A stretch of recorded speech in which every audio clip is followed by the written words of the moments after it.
The hosts feel it would be a little unkind to present this podcast without just a word of friendly warning. We are about to unfold the story of Frankenstein, a man of science who sought to create a man after his own image without reckoning upon God. It is one of the strangest tales ever told. It deals with the two great mysteries of creation, life and death. I think it will thrill you. It may shock you. It might even horrify you. So if any of you feel that you do not care to subject your nerves to such a strain, now's your chance to. Well, we've warned you.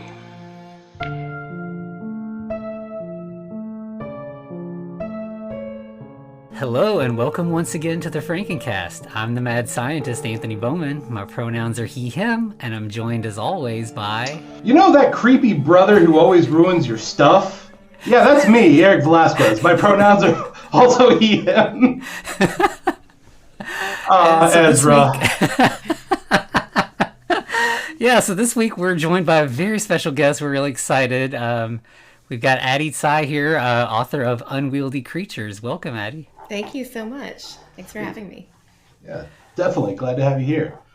Yeah, we're really excited. So I just kind of stumbled across your book on Twitter, and I was like, this book, like, we have been talking over the course of the show several times that, like, Frankenstein needs, like, a trans sort of retelling. There's just so much there. There's so many ways that you can queer the story, and it's just not really been done. There's a lot of people that read queer subtext into versions. I mean, you know, James Whale specifically and stuff, but like there's not just been something overtly like this. And when I found it, I was like, this is what we've been asking for. Right. So I was just very, very excited to find this. And it just released in what? Was it June? August. So Okay. So it's still a baby. Yep. Yeah.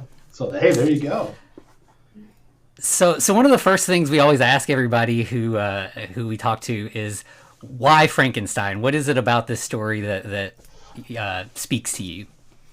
So one of the things I realized recently, actually, is that I read Frankenstein when I was 19, so the same age that Mary Shelley was when she wrote it. So I've been really thinking about that recently. But I read it in a romantics lit course in college and was immediately transfixed by it. And I personally feel that I was transfixed by it in a slightly different way than many readers are. It wasn't really the horror aspect of it. I grew up in the 90s, so as a biracial kid, but also as an identical twin, I really appreciated the way that Shelley has Frankenstein and the monster sort of mirror each other, this like really interesting duality that happens. Even the way that they look at nature is sort of, they speak about their plights in very similar ways. Right. And was also dealing with maternal abandonment. So that was something that really spoke to me in terms of how the creature sort of emphasizes, you know, his abandonment from his creator. And I don't know, I just sort of, I've always been obsessed with it. And it re-entered my life. I like to tell people that I read it as a self-help book after I had a breakup with a narcissistic artist. And I was like, and actually, and that relationship was, like, we were supposed to work on a Frankenstein collaboration together, and it like went, just went terribly wrong. And I was like, why am I drawn to these like narcissistic people? So then I started to like obsessively read Frankenstein and try to like understand narcissism, like from this psychoanalytic place. And then I collaborated with a dance theater company on a dance theater adaptation of Frankenstein. It was over a decade now. It's February 2011. We did it for Valentine's weekend.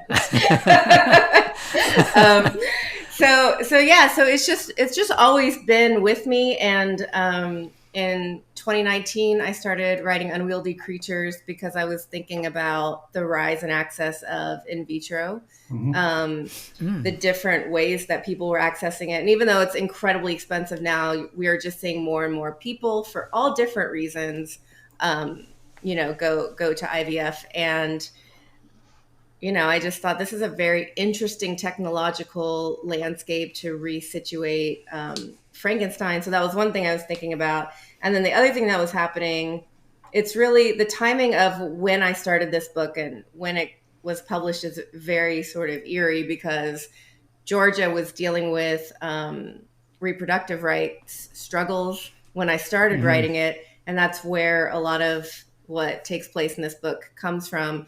And then it was published literally days from Roe versus Wade being overturned. So so that was another tension that I was thinking about. Not only, the technology of reproduction is getting to be very interesting now in our time, while we're seeing this real tension around giving rights to just all people who can get pregnant and carry children. So, and IVF is part of that, right? So, yeah. Sure. Yeah. So, it definitely points for bringing Frankenstein to the 21st century, because that was kind of the way I was like, if you're going to do it, that's kind of the way you got to do it, as opposed to just chemicals and yada, yada, yada, it's alive. Here's the corpse and it's alive. Well, what's really funny about the science in the book is that I made it up and then realized it actually existed. So I was like, oh, let's just put this in here. And then I thought, I should probably look this up just to be sure. And it's a real thing. It's been done, with lab mice. They're afraid to bring it to humans because it could cause all sorts of issues. So that was a funny moment for me. Yeah. Oh, wow. That's interesting, because I was like, Addie has to be well-versed in STEM because this sounds right. The math checks out. So that was really cool. Hey, serendipity, I guess. Yeah, it was really fun. I was just like, wouldn't it be interesting to have a book with a non-cis male Frankenstein who figures out a way to not have to rely on sperm? And I thought, I should make sure so scientists don't yell at me if it's just very clearly not research. And I'm like, oh, there you go. It already exists and farther than I imagined, which is that you can create, an embryo just using stem cells, which would mean you could bump into any celebrity or ex or crush or somebody you're obsessed with, take a lock of their hair and make a child from them. You're 100% right. The ethics behind this are sketchy as hell, but yes, that could probably happen one day. Yeah. But also, going back to the biracial aspect, what did I do to hurt you? I don't think we've met before, but that hits as a Latino white male. That's most of the stuff that you talk about where there's that conflict of, two cultures. It's like, felt that one. Yeah, well, and as I said, I grew up in the 90s, and I mean, it's still stigmatized, but very, very stigmatized then. And so I just, I think there's two things about Frankenstein, obviously that the creature is other really resonated with me, but also that alienation you feel from your home language, where he's having to kind of scrap together how to become literate because nobody will teach him. And so I also really, that was something that I also really, really related with. And I don't know, I just think that there was an opportunity for Frankenstein to, not only be queered and racialized, but also where whiteness is sort of this, the violent power it actually is in real life, rather than this kind of assumed invisibility that has to happen in the 1800s, so. Yeah, I think that's one of the things that really impressed me about this, is that I think in a lot of cases, which there's nothing wrong with this, but I feel like a lot of people, if they had they wanted to retell Frankenstein, they might say I'm going to look at it from a queer angle, and that's going to be my story, or I'm going to look at it from this angle, and that's going to be my story. But you like, if you actually go back and read Mary Shelley's text, you know, she's throwing in little references to like socioeconomic stuff. There's all kinds of just little things tossed in there, and like I think that you managed to do that again. Like there's so many different layers to what you're you know, I mean, you know, there's the queer angle, there's the racial element, there's like stuff about consent, you know, especially when you've got like Z and Hannah, and like Hannah realizing that, you know, they're pregnant with, you know, not who they thought not conform the baby or the parents are, and you know, so like I don't know, it just, the amount of stuff that you were able to put in this is really, really impressive to me. Yeah. I mean, honestly, yeah, like, I'm not trying to blow your head up or, you know, blow smoke up your backside or anything like that. But I honestly have to say that I think if Mary Shelley had just written Frankenstein, it would be pretty darn close to this, if not this book. Like today, you mean? Yeah. Like if she wrote it today, I think it would be pretty close, because I mean she talks about the colonization and how that's wrong. Now don't get me wrong, there's other stuff that, you know, problematic and all that, but well, that I mean, I'm just really floored and touched by that. I mean, like I'm not, I'm telling you exactly how I feel about it. Like it's I don't want this to like devolve into us just doing like the Chris Farley interview and being like that was awesome, but it really like I mean, really I would love it. I love that sketch. But there needs to be way more like hitting of your head and, you know, pulling the beards.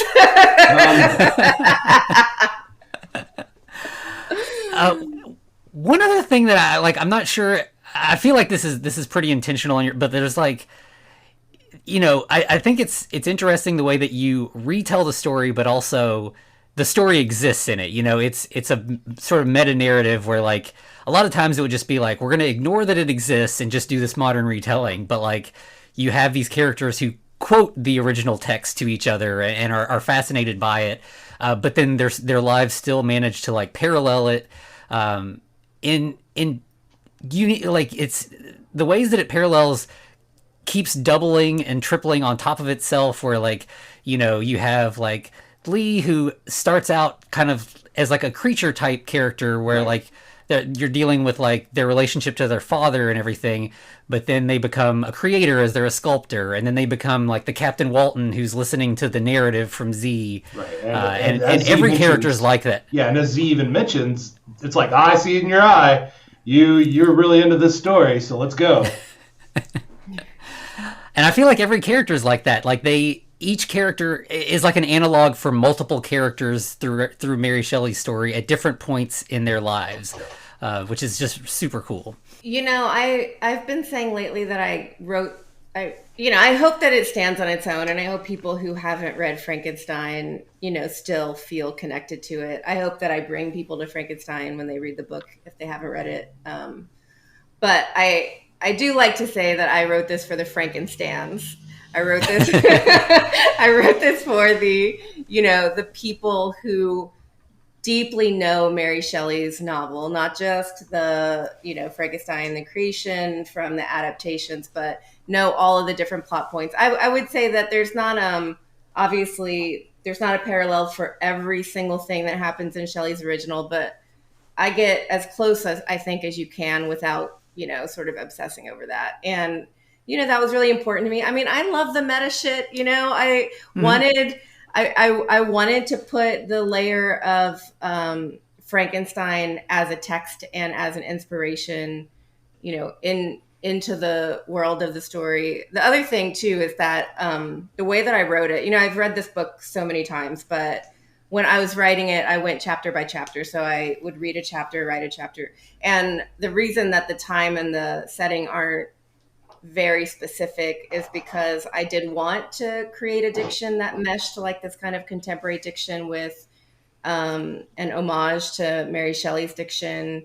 And I felt like if I made it too, especially the time period too specific, it would sort of come off a little bit stilted. So I wanted it to sort of feel like it was from the past and from the future, sort of at the same time. Yeah. Yeah, I definitely felt that.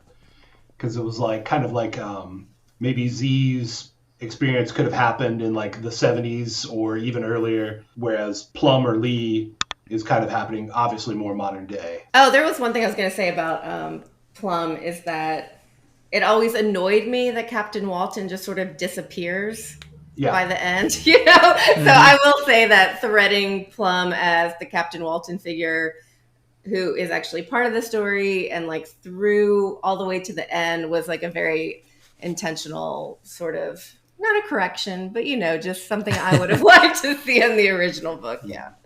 Yeah, I feel like the ending of this is definitely where you made the biggest changes, and like you said, like I feel like you did this for the fans. Like you get some of the happy ending moments that you always want to see and never get in most adaptations of the story. And I just felt like for a queer story, I just didn't want to end with this kind of like queer tragedy, queer trauma. I wanted to think about a world in which I don't want to give too much away, but in which people are, no matter who they are loved and accepted, and maybe sort of force Frankenstein to face some sort of consequence. Yeah. Well, other than just dying. Yeah, but then he never has to live with anything, right? And that's what we see happen over and over again, especially I think a lot about, the shooting sprees that we see happen all over the country. Yeah. Typically they, whether by suicide or by police force, they die before they never have to live with what they've done. So, so that was definitely something I was sort of thinking about, like how can Frankenstein sort of have to live with his choices? Right. Yeah. Yeah. And I appreciated like having multiple queer characters in this. You were able to have Z be like sort of a villainous character and it not be like, oh, of course the queer character is the bad guy. Right. I mean, it almost felt, I don't know if this is me reading into it, but like it almost felt like Z was sort of infected by like their father's patriarchal stuff, like toxic masculinity, like through their dealings with Ezra. Like I think there's like that moment where, at first like Z is surprised that Hannah wants to continue and have a career of their own. And then, kind of continues that with Plum, where like there, it almost feels like because Z was like sort of reckoning with like masculine, ideas that like, it felt like that was something that they needed to take on, like toxic masculinity rather than just their own version of masculinity. Am I off base there? No. Yeah. I felt like it would be too easy and a little bit problematic to just have a female Frankenstein just be a narcissist. I felt like there had to be something underneath it, especially when you think about the ways that women in literature have been villainized and made hysteric and that sort of thing. So in this book, I really wanted to show like the harm and sort of product of toxic masculinity on the people that are in relationship to it. And, and that's not just the case for Z, but also the case for Ezra. And also that when you turn Elizabeth Victor into, when you change the genders of that power dynamic, that it gets way more complicated. Victor's able to like run from this really messed up situation. Like I'm just really shocked that almost no adaptations have dealt with this weird incestuous forced marriage plot, and but I think that Victor does get to run away in a way that if the genders are changed or different, is just not quite the same. And so consent sort of comes up again in that. And also just what happens when Ezra is raised into this kind of toxic masculinity, what happens when his entitlement is sort of taken away from him. Then I'm not going to give it away, but some trouble ensues. I'm not going to lie. After certain events in the story, I was like hoping that Ezra just went back to the way things were, before I know. Dad, but no. Okay. No. Well, that's fine. Obviously there wouldn't be a story if that didn't happen. And I feel like obviously Ezra is like the Elizabeth analog, but then the way that Ezra is sort of turned by their father becomes sort of a monster. Yeah.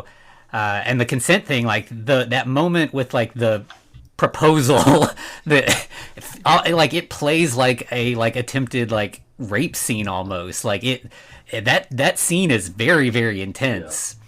Yep, Ezra is. He was definitely like one of the hardest moves to get right. Well, and I also just wanted to show like what happens when boys are groomed into toxic masculinity. I mean, obviously boys do not start off that way. They are conditioned into that. And I did have readers who were like, no, once Ezra turns, because Ezra is quite sweet and delicate in the beginning. Yeah. Womp womp. Right, exactly. I mean, like just said, wouldn't be a story otherwise. Yeah. So just a quick question. You could say, nah, I'm not going to deal with that. But how much of this, like, how much is actually autobiographical? Like, how did you put any of you into this, or is it just kind of things you've seen and encountered? So, I typically write really autobiographical work, actually, but this is probably the first, I would say, almost solely fictional work that I've ever made. I mean, definitely I'm the closest to Plum. Yeah. I mean, in terms of, if there's anyone I identify with, definitely Plum is probably the closest to, I'm not taking scenes from my life, but my parental background is very similar to Plum's parental background, and sort of the way that she navigates some of the things she's wrestling with are very similar to me. But nothing in it is actually like from my personal life whatsoever. Yeah. Yeah, I'd say you're probably better off for that in most cases. It was well written, though. I mean, honestly. Yeah, it feels very real in a lot of places. So. Yeah.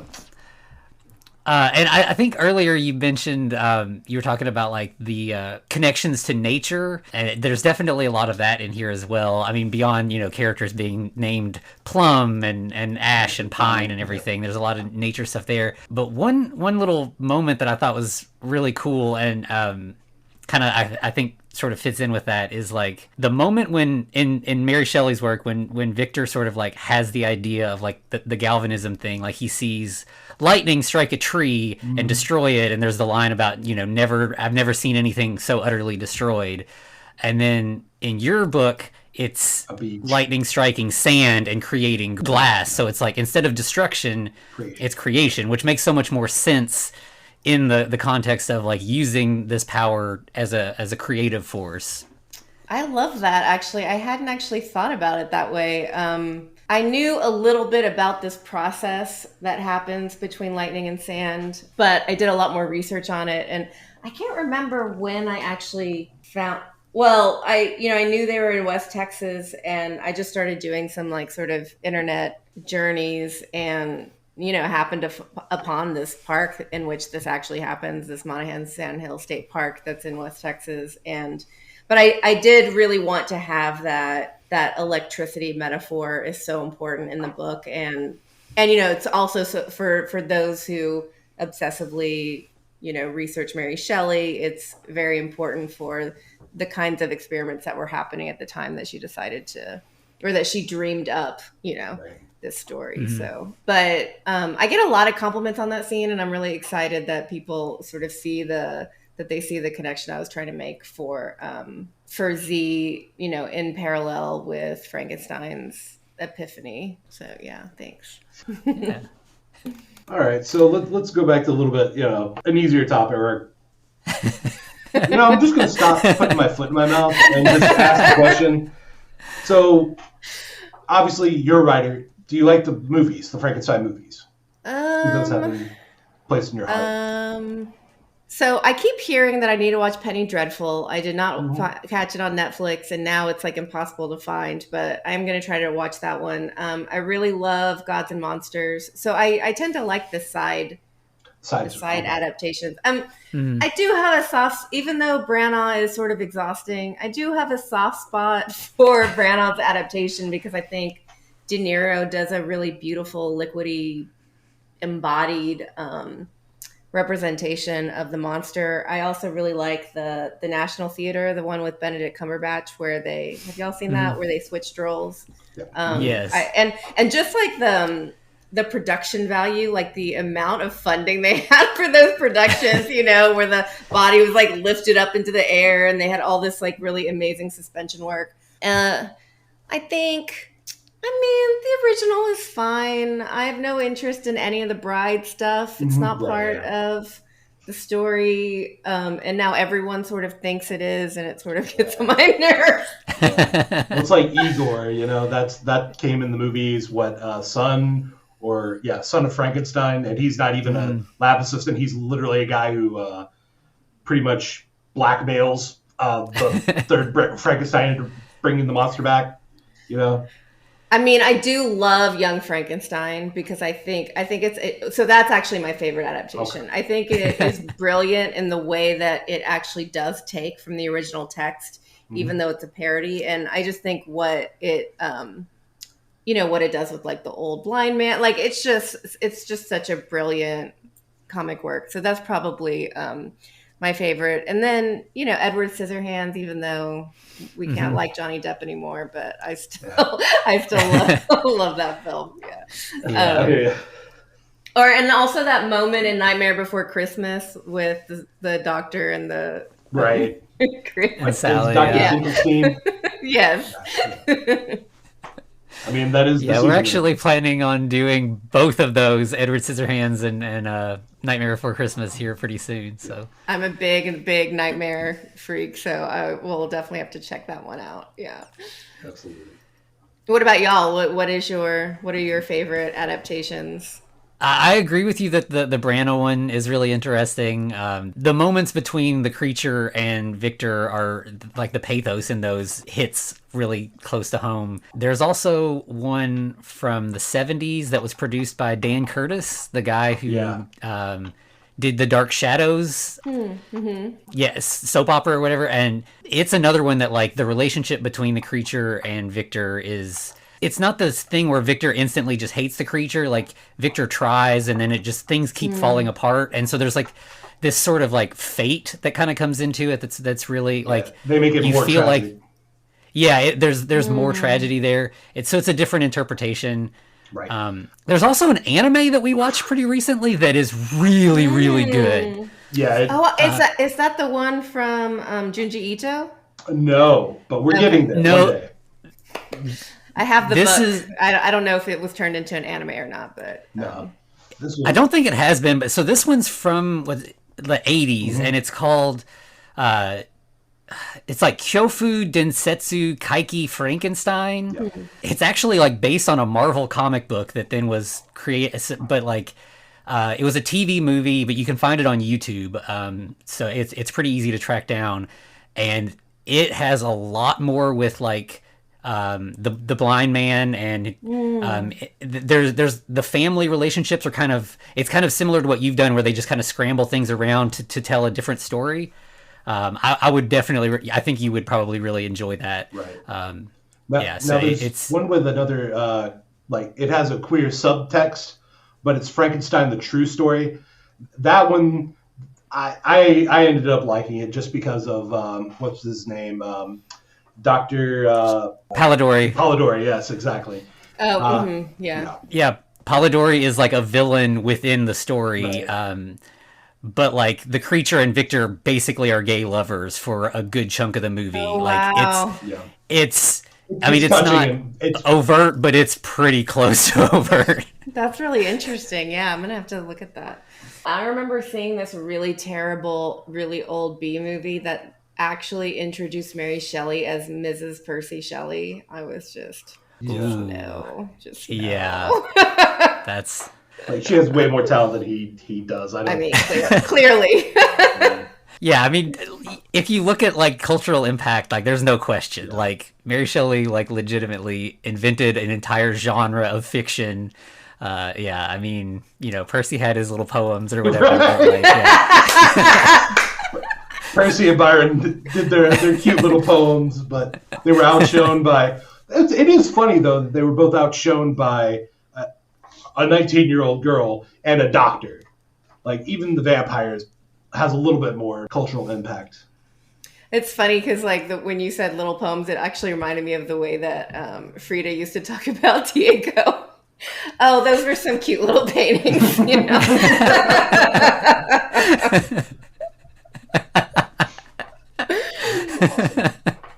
Yeah, I mean, it's like, especially to think about like the time period when she made this, and the fact that the first publication didn't even have her name on it and everything. Like there's just the cultural impact that she's had, and it's, you know, not only creating a genre, but like creating this story that has you know, it inspired you. It's inspired so many creators to. That's one of the things that I really like about Frankenstein, as opposed to other horror stories of the time, is that like there's enough gaps in the story that you can keep retelling it in new ways. There's you know, whether you want to tell a queer story, or you want to, you know, make it more horror, or you want to make it more about science or whatever. Like there's so many different interpretations, and you know, I mean, that's why we're able to do what we're doing. But I think that that's pretty rare for a work to have that kind of life. Yeah, especially 200 years later. Especially for like a horror or gothic genre, it is genre fluid enough that if you're not actually into horror, you're not actually into the gothic, I think that you can still connect to it on these universal themes. Whereas, you know, Dracula, I mean, you really have to be a vampire person to be into Dracula. You know what I mean? So, so I think it brings a lot of different kinds of, you know, readers and consumers of art. I mean, I certainly was not, well, I'm going to say this and then I was going to say I wasn't really a horror person, even though I was obsessed with the Vampire Chronicles when I was a teenager. But, you know, I've actually, like my first fiction, we didn't call it fan fiction then, but they were just really bad, like twin vampire fanfic of Anne Rice's The Vampire Chronicles. That was how I got my start. That's how this book became.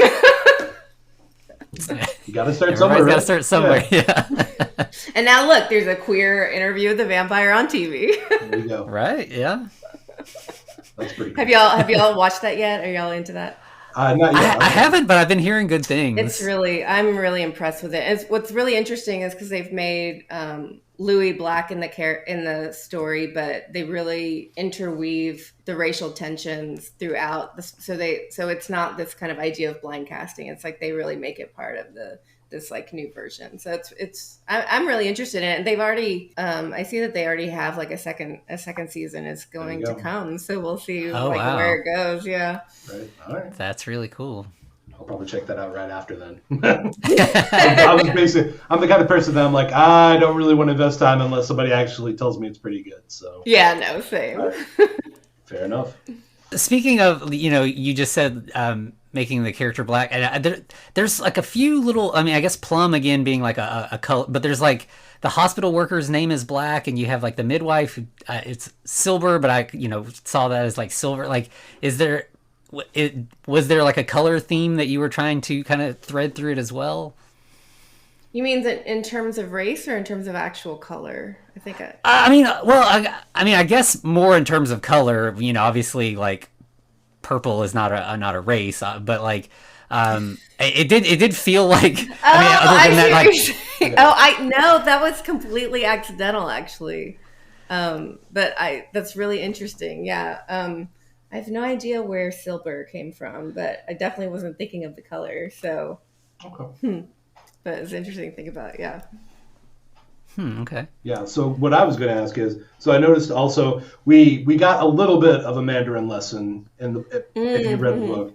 So was it just, hey, I want to share, you know, some of my background with other people? I mean, I wanted the book to be Asian. I wanted the book to include, people from different Asian cultural backgrounds. I think for me, I do like to often weave in I'm not fluent in Mandarin at all. A lot of these words I have to sort of like look up, and I had an editor, a pinyin editor, that kind of helped me because Same with me in especially Spanish. with well, especially with the dumpling restaurant. I can't remember what I called it before, but my pinyin editor was like, "This makes no sense as a restaurant," like as the name of a restaurant, and like we went back and forth about what we could call it instead. But I did want it to just have like all these layers of like language, and I think for me as a person of color, I'm really writing into the landscape that I want to see in literature that isn't there. And I think one of those things is just, sort of bringing out this linguistic complexity. The reason that there's so much pinyin in it is that, Plum is Chinese American, Taiwanese American. And so I feel like that would really be the way that she would relate to language. It's a very, sort of Chinese American idea. So yeah, I just wanted to show all these like different layers of like how they aren't, integrated into the culture. So Right. yeah. Mm-hmm. Yeah, I felt like that was sort of like, being biracial is sort of like Frankensteining two races together or two cultures together, and the text is kind of the same thing where you're stitching together these two languages to tell this story, and then you have like, Z, who grows up not being allowed to learn, Right. Like living in a home with the grandmother who speaks this language and being kind of kept away from that. Right. Doesn't and speak sort of English very well. Yeah, which and I think there's a lot of those experiences that just have not made it into contemporary fiction, and where I think we have a lot of immigrant literature where those, the people that are writing through that are very fluent, do contain their birth language, but there's a number of us that are really alienated from that landscape. And so I wanted to sort of present different ways of looking at that. And, and then there's the generational tension when these parents get married and the grandmother and the mother have this interaction. And I think that's something that, we experience if we're children of immigrants, this idea that we're supposed to, marry into whiteness, marry into prosperity, sort of give up our relationship to our cultural background in order to succeed, and those are very real things. And I wanted to sort of so the book is also dealing with a lot of different generational tensions as well, I think. And there's also the pressure to maintain the appearance of, it's basically what someone expects you to, this is how you're supposed to act because you come from this culture. And then you come across and you basically try to interact with that other culture, and they're like, oh no, you're more white, or you also have that tension as well. Yeah, definitely. And I think like our parents, they thought that was the thing that you're supposed to do. You're supposed to help them adapt and assimilate, but then you lose intimacy with them, so it becomes very complicated. And I think once you lose that, you can't really return to it. And so those are some of the things that I wanted to show also. Yeah. I felt like that part was sort of the analog for like the Safi story, but it was kind of like the reverse, which feels more modern, because it was like Safi's father didn't want her to marry into whiteness. Like he wanted her to stay, with the Muslim culture and everything. And like it seemed like that part, because Safi's story feels like the most like siloed part of the Frankenstein novel. Like it could almost be cut out and you wouldn't miss it, but it's really important at the same time. And Z's sort of like family backstory is the same way, where it's like it may not forward the story plot, like it's not hammering the plot forward, but it's also very, very important at the same time.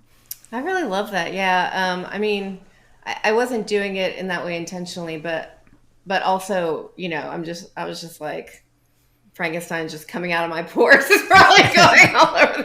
It's just going all over the place. Eating, sleeping, and dreaming Frankenstein, right? Yeah. Yeah. And I love that part of the story too. And I think, one of the things I wanted to do in a retelling is just put way more of the original Frankenstein. There's just so much that's happening in that original text that very few people actually use. And I do think there's just so much material there that is just really exciting to kind of play with and explore in different ways. Right.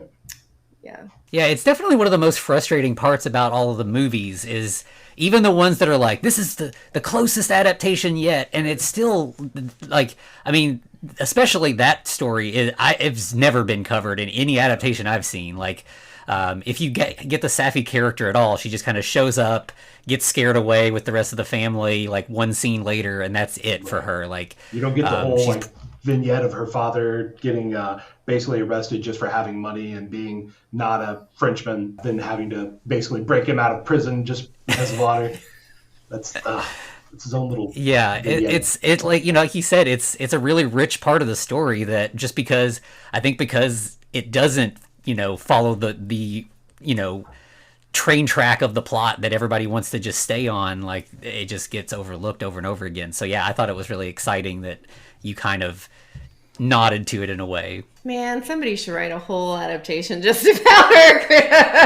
Yeah, that would be amazing. Yeah. It'd be really interesting. And then just all of a sudden I don't know if you would call it really a monster nowadays, but just a massive person just busts in through the door and just ends the movie there, or the story there.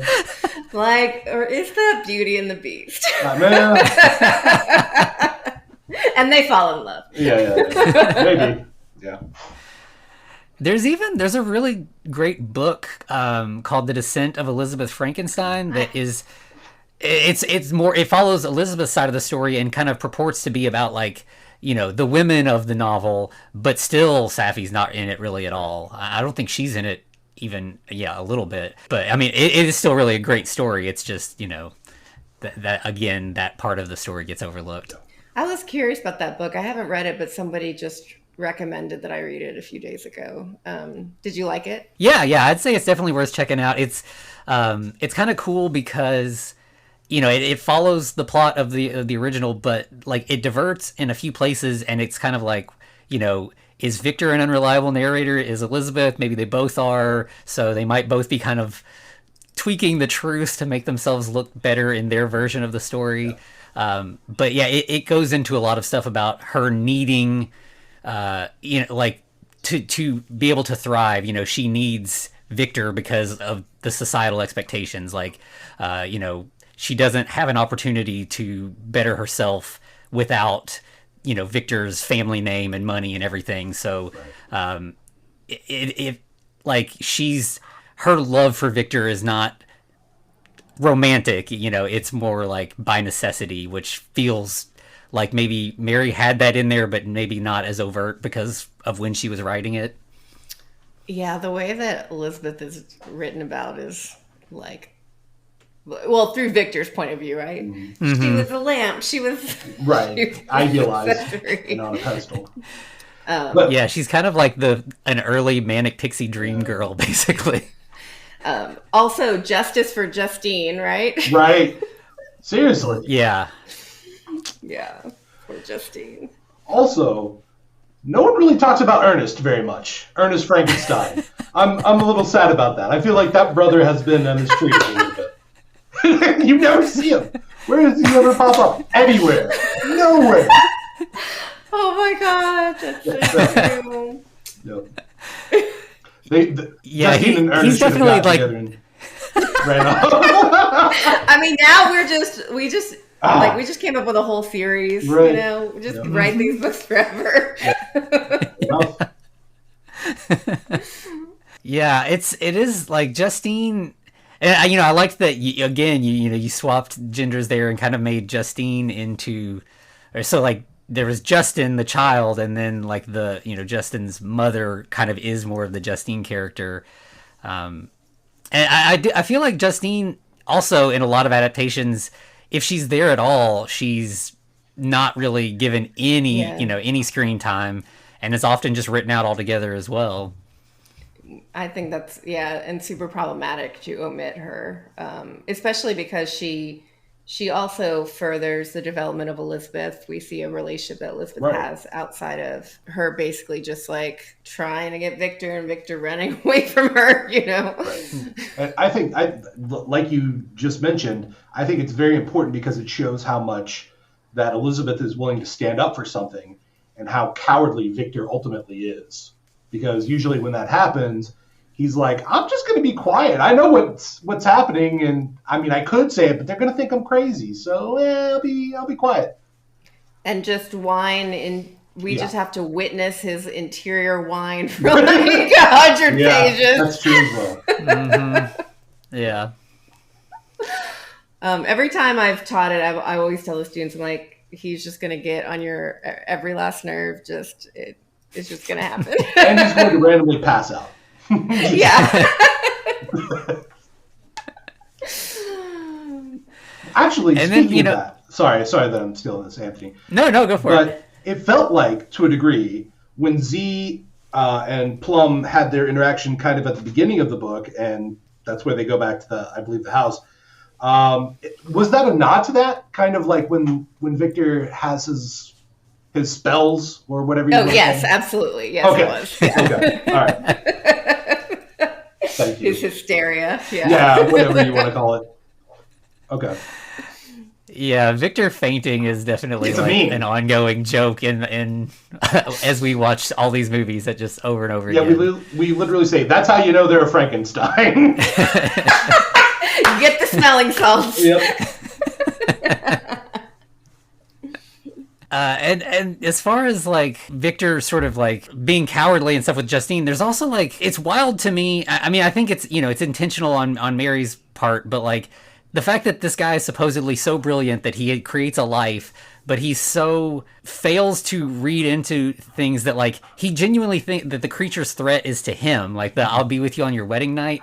It is mind blowing how long that goes on, and that he's like never crosses his mind that I don't know if it never crosses his mind or just that he's so self-involved that like of course he's the person who's going to be hurt, right. And it never even thinks about that like Elizabeth matters. I've thought a lot about that moment, and I feel like there's a couple of things going on there. One is that he somehow thinks that he won't be in danger. I feel like he's pretty convinced, strangely, since he made this being like, beyond hyper strong and 8 Right. feet tall, that The one that's like, he would if I ever wanted- conquer him. The one's like, if I wanted to kill you, I could just do it. Yeah, right. Yeah. But I think it's also reflective of his just terror of connecting with Elizabeth, that he wants to run away from her. And I always connect that to like the death of the mother, that he not only like never properly grieves her, but I assume blames Elizabeth for his mother's death, since it was her sickness that causes her to die. That was sort of my, and it does, I'm not sure what we were saying about narcissism in 1818, but it does fall, that running away from intimate relationship, I think, does like follow the line of pathological narcissism. So that's how I sort of took it, like that he also uses it as a reason, because he's always running away from her, like from the moment of this creepy incestuous proposal through to the end of the book. He's just like, no, my work, this, but I'm gonna like buddy up in my bromance with Henry. It's like, that's no problem. Yeah. Well, let's actually go back to your book a little bit more. So what was your favorite? What was the scene you sat down and started writing and was like, oh, this is good? What's your favorite scene? Oh my God, that's such a good question. I mean, I'm really proud of the creation scene, because I feel like there's so much riding on it. There's so much pressure. And I worked really hard on that. And then, so that would probably be my favorite, like Frankensteinian scene. And then the other scene that I felt like, oh, this is going to be really good is the wedding scene in the beginning, the Indonesian wedding scene. Right. Just because I felt like it had this kind of like epic quality, and it was so far removed from my life, and I was like, oh, I can actually make up shit. It sounds good. Right. And then the third thing is really the ending changed a lot. It initially followed a little bit more of the Frankenstein ending, and I could feel that it wasn't right, and I'm really happy about, I'm not going to say what happens, but there's a closed frame that I'm really proud of, and that that the book does end in love is like, I feel, good about it. And I hope, and also that it's not like life is hard enough. So yeah. I wanted it to end on like not the most dire note like it is in the original, for sure.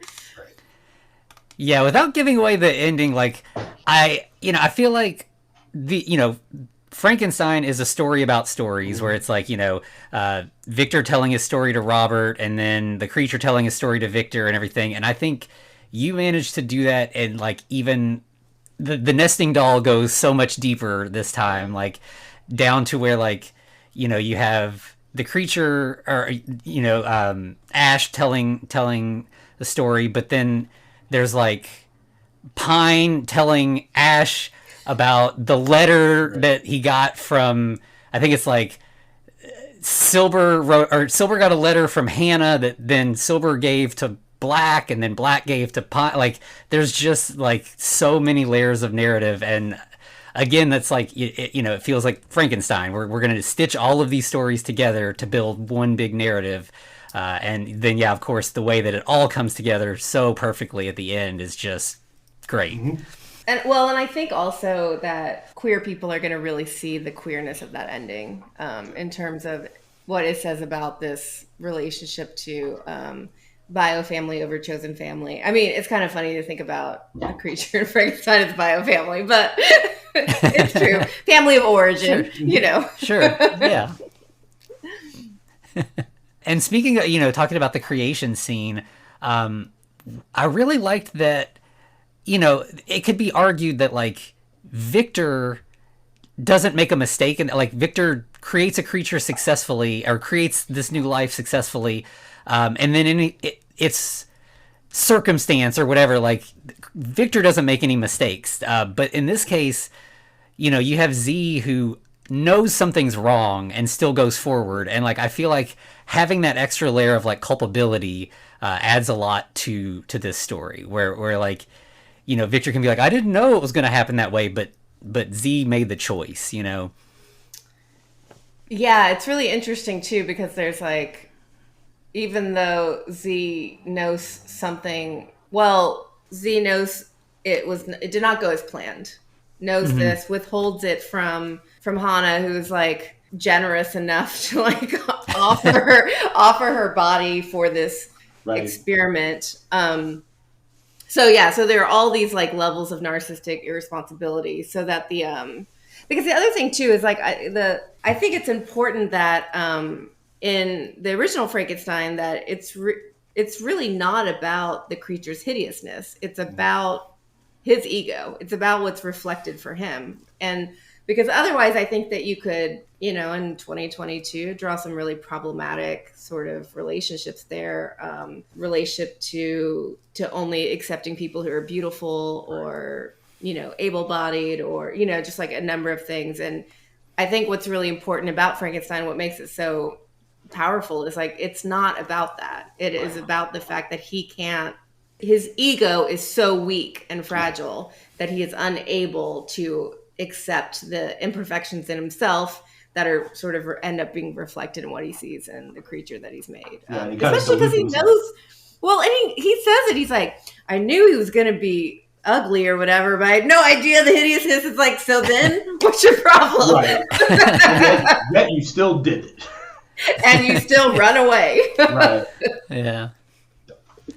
Have you ever seen the Thomas Edison silent film from 1910? I think I have, but it's been a long time. There's a moment at the end of that where like Victor looks in the mirror, like the creature. Victor sees the creature in the mirror, and then like the creature just vanishes, and then Victor's looking at himself in the mirror, and like he's like pointing accusingly and everything, which feels like what you're saying, where like it's the creature is reflecting the flaws in Victor more so than the flaws in the creature. Right. Yeah, absolutely. Yeah, and I think he's running from himself the whole. And we're forced to suffer through it. Yep, you're not wrong. I mean, 100%. Yeah. Well, we don't want to keep you too long. It's looking like it's close to an hour. Yeah. All right. Is there anything else that we didn't cover that you want to add? No, this was so much fun. It's such a good time to talk about this book with people who know Frankenstein inside and out and can geek out about it forever like me. I would just say, please buy and read Unwieldy Creatures. I'm pretty easy to find everywhere, but you can find me, most easily through Addie Brooke on Twitter or addietsai.com. And let me know what you think of the book. Thanks so much. Yeah, we'll definitely link your site and Twitter and everything in the show notes and everything. And listeners, if it hasn't been obvious, like we highly recommend that 100%. you get this book. And also, you have another book, right? Dear Twin? Oh, yes. Mm-hmm, mm-hmm. Okay. Yeah. I mean, it's not Frankenstein based, but still. Yeah, I haven't read that one, but based on this one, I'm definitely gonna pick it up. Yeah, thanks so much. Can we ask if is there anything else you're working on? So there is another sort of Frankenstein-y thing that I want to. Well, it's not really Frankenstein, but I have been toying with the idea of this. I guess you would call it historical fiction, in which Mary Shelley and Anne Lister from Gentleman Jack have some sort of sordid love affair. So for two reasons. One, if you haven't watched Gentleman Jack, it's on HBO. Really recommend it. But it's based on this lesbian landowner in England in the 1800s. And she was pretty revolutionary for being a woman who, ended up inheriting land and was just a really fierce business person, but also she had all of these, lesbian relationships that she wrote about in copious diaries in code so nobody could find out. And the show Gentleman Jack is based on these real archive diaries that still exist in England. And I was just kind of curious. I was like watching the show and I like looked up, Frankenstein and Anne Lister. She did read it on Halloween shortly after it was published. And also I found out that Mary Shelley used to help lesbians gain asylum. Oh. So I'm like, I just sort of feel like Mary Shelley could be queer, I feel like it's not a stretch. So that's something that I'm kind of, I've only written like a sentence or two, but it's something I'm sort of toying with. I would still not make them white just because that's like, I'm not that into that. That's like the biggest problem that I'm trying to solve. But I think it could be a lot of fun. And then I'm working on a graphic novel in verse that deals with twins, and so we'll see how both those projects go. But I'll keep you posted for sure. All right, we'll be waiting. Yeah, we're definitely curious. Yeah. All right. Well, thanks again for coming on. It's been a blast talking to you. This was so much fun. Yeah. Thank you so much. This was such a treat, and I can't wait to listen to it. It's gonna be fun. Yeah. It'll be edited, so all the times I stuck my foot in my mouth, that'll be gone. I don't know why I stuttered. I don't know. All right. Well, do we want to give the outro? Oh yeah, you can. Of course, you can find us on all the Twitter, Instagram at the Frankencast. You can email us frankencast@gmail.com, and you can find us on patreon.com/thefrankencast. I think that covers it for this week, though. Any interactions, good interaction, and all that good stuff. All right, so if that's it, to be continued. Looks like you survived another episode. The Frankencast is a production of FCR Media. It's hosted by Anthony Bowman and Eric Velasquez. Follow us on Twitter at The Frankencast, or send us a letter at thefrankencast@gmail.com. Our cover art is by Amanda Keller. You can find her at Keller Illustrations on Instagram. Our theme music is by Vivek Abhishek. Thanks for listening.